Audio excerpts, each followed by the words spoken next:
মার্কিন president Donald Trump দাবি করেছেন তিনি ইরানের সর্বোচ্চ নেতা আয়াতুল্লাহ আলী খামেনির জীবন রক্ষা করেছেন, তবে এর জন্য তিনি ন্যূনতম কৃতজ্ঞতাও পাননি। বরং খামেনি উল্টো ইসরায়েলের বিরুদ্ধে যুদ্ধে বিজয় দাবি করে বক্তব্য দিয়েছেন। এতে চরম ক্ষোভ প্রকাশ করেছেন ট্রাম্প।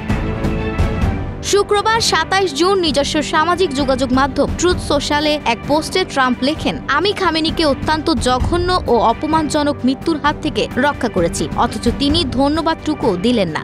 গত ১৩ জুন ইরানের পরমাণু কর্মসূচি ঠেকানোর অজুহাতে দেশটিতে হামলা শুরু করে ইসরায়েল। এতে ইসরায়েলের সামরিক ও বেসামরিক স্থাপনার পাশাপাশি পারমাণবিক স্থাপনাতেও মার্কিন ক্ষেপণাস্ত্র হামলা চালানো হয়। নিহত হন দেশটির শীর্ষস্থানীয় সামরিক কর্মকর্তা ও পরমাণু বিজ্ঞানীরা। এ সময় আয়াতুল্লাহ আলী খামেনিকেও হত্যার পরিকল্পনা করেছিল ইসরায়েল, তবে সেটি ব্যর্থ হয়। হামলা পাল্টা হামলার ১২ দিনের মাথায় ট্রাম্পের মধ্যস্থতায় গত মঙ্গলবার ২৪ জুন ইরান ও ইসরায়েল যুদ্ধবিরতিতে সম্মত হয়।